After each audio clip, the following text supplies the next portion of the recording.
وہ شان خلق دو عالم، درود ان پر سلام ان پر میرے مولا، یہ موقع دے کہ ختم الانبیاء دے۔ ہمارے ساتھیوں نے ایک مطلب وہاں امریکہ میں گز کیا خصوصی، اس وقت کام نہیں تھا، یہ 25 سال پہلے کی بات ہے، تو کام کر کے ایک ساتھی کو لائے، وہ عجیب سے اس کی صورت عجیب قسم کی، اس کے بال چہرے میں عجیب قسم کی، گش کر کے اس کو لے آئے، لیکن سمجھدار آدمی تھا۔ تو اس وقت ملک کا ایک سالانہ اجتماع طے ہوا تھا، اس کی محنت ہو رہی تھی، اس میں ذیلی اجتماعات ہو رہے تھے 3 مہینے میں، تو اس کی محنت میں سب لوگ جمع ہوئے تھے، عجیب قسم کا حلیہ اس کا، وہ بیٹھا اندر، تو میاں جو محراب بھی تھے، ہم سب تھے، ان کی باتیں بھی سنی، ہر جگہ پہنچ جائے، وہ 3 دن کا وہ جوڑ اس میں رو رہا، اس کے دل میں آئی عظمت۔ اجتماع فارغ، وہ جوڑ فارغ ہونے کے بعد ہم واپس آ گئے، جہاں سے گئے تھے وہاں، یہ میرے پاس آیا، اور کہ میں نے کہا مولوی صاحب دیکھو میرے پاس اتنا سونا ہے، میرے پاس اتنی دکانیں ہیں، میرے پاس اتنی مشینیں ہیں، یہ بتایا سارا کچا چٹھا، تو اب یہ بتائیے کہ ان چیزوں میں مجھ پر کیا واجب ہے؟ یہ سارا میرے پاس ہے، اتنا سونا، اتنی دکانیں، اتنی مشینیں فلانے کو دے رکھی ہیں، دکانیں بہنوں کو دے رکھی ہیں، بتا، تو اللہ کی طرف سے ان چیزوں پر مجھ پر کیا واجب ہے یہ بتاؤ۔ اب ہوا سوال پیدا، نہیں تو کیا کمانا ہے وہ سوچتا تھا، اب کیا لگانا ہے یہ سوچے، ایک دم نظر بدلی، یہ ہے فائدہ تبلیغ کا۔ ہاں تو اس کو صحیح بالکل نشانے پر دوا لگی، تو کیا ہم نے اس کو سمجھایا، پھر اپنے ساتھ لیا 10 روز کی تشکیل میں گاڑی، تو وہ ہمارے ساتھ گاڑی میں، تو کہہ دیکھو یہ میری گاڑی ہے وین، اور اس میں پیٹرول بھر دیا پورا، کہ دیکھو گاڑی میری ہوگی، پیٹرول میرا ہوگا، اور میں آپ کے ساتھ جاؤں گا، اور بس پھر تو اب جذبہ بنا کہ ہم نے سمجھایا اس کو پوری طرح سے، الحمدللہ۔ پھر وہ 10 روز گزارے، پھر بعد میں اس نے پورا وقت دیا، پھر بعد میں یہاں آیا،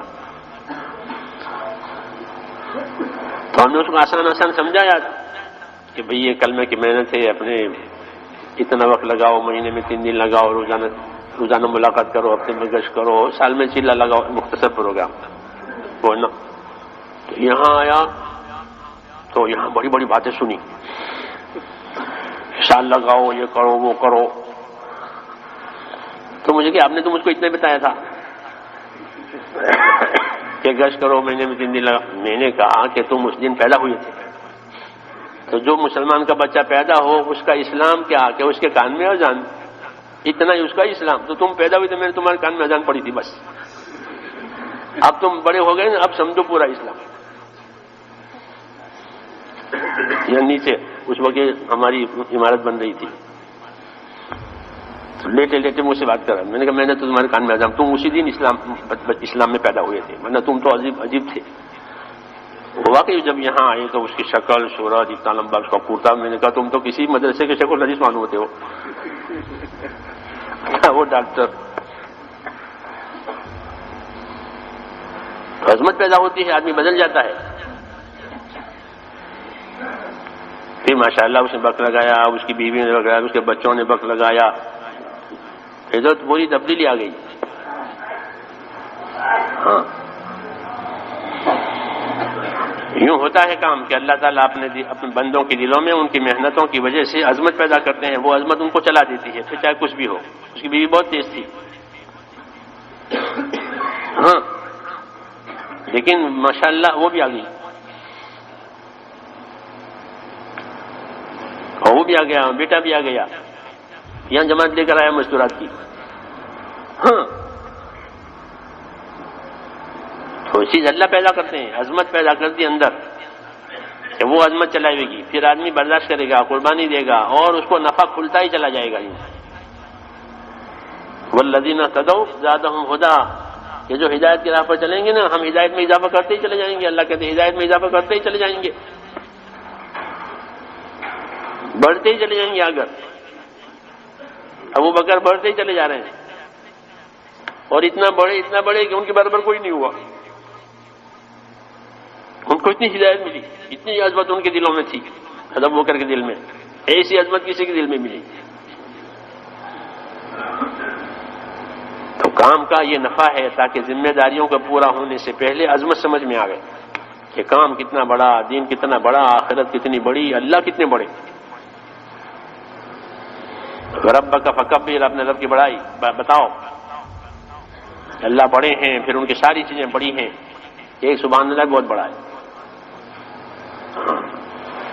تو محنت کرنے سے, قربانی دینے سے یہ تربیت ہوتی ہے کہ آدمی کو اپنے دین کی, ایمان کی, آخرت کی عظمت سمجھ میں آتی ہے. پھر اس کے لیے راستہ کھلتا ہی چلا جاتا ہے. اللہ ہدایت آسان کریں گے. اور نہیں تو اس کا الٹا منہ ہے یوں, تو کوئی بات سمجھ میں نہیں آئے گی. الٹا گھڑا تالاب بھر جاوے گا, وہ نہیں بھرے گا کیونکہ الٹا ہے. اوپر سے پانی بھرنا, تالاب بھر گیا. لیکن جو گھڑا الٹا تھا وہ نہیں بھرا کیونکہ وہ الٹا ہے. ایسے ہی ہاں کہ الٹا ہو گیا کہ ساری ہدایت آئی اور کوئی فائدہ نہیں ہوا. اس لیے اللہ تعالیٰ کی طرف سے دعوت ہے کہ اپنا رخ سیدھا کرو.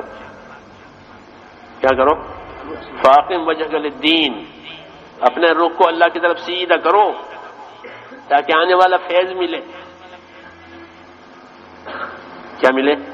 اوپر سے آنے والا فیض. ہاں, اور اگر الٹے ہو گئے تو کیسے ملے گا؟ ابو جہل کو ملا کچھ؟ کیوں بھائی؟ 23 برس وحی اتری اور ابو لہب کو, ابو جہل کو کچھ نہیں ملا. حدیثوں میں کہ سر ہی نہیں اٹھایا, لم یرفع بذلک راسا, سر ہی نہیں اٹھایا. یوں سر اٹھاتے تو دیکھتے مودے ہو گئے. تو 23 برس وحی اتری, انہی کی زبان میں, انہی کی قوم میں, انہی کے ماحول میں, اور کیا نفع ہوا کہ کچھ نہیں. کیوں کہ ادھر رخ ہی نہیں کیا. تو آدمی کو اپنا رخ کرنا ضروری ہے. اپنا رخ کرے, اپنا راستہ بناوے تاکہ ذمہ داریاں سمجھ میں آوے. ذمہ داری ہر انسان پر اللہ کے حکموں کی ہے. کس کی ہے؟ کہ اللہ کے حکم میری زندگی میں آوے, میرے ماحول میں بھی آوے اور دنیا میں آوے. یہ مختصر ہماری ذمہ داریاں. اس کے لیے سارا سامان ہوا ہے کہ میں بھی حکموں کا ذمہ دار ہوں, میرے ماحول میں بھی اللہ کے حکم والی زندگی آوے اور دنیا میں بھی اللہ کے حکم والی زندگی آوے. یہی ذمہ داری حضور صلی اللہ علیہ وسلم پر بھی تھی کہ آپ اپنی ذات سے بھی حکم والے, ماحول بھی حکم والا بنایا اور دنیا میں حکم والی بات چلائی. کہ یہی ذمہ داری اس امت کی ہے.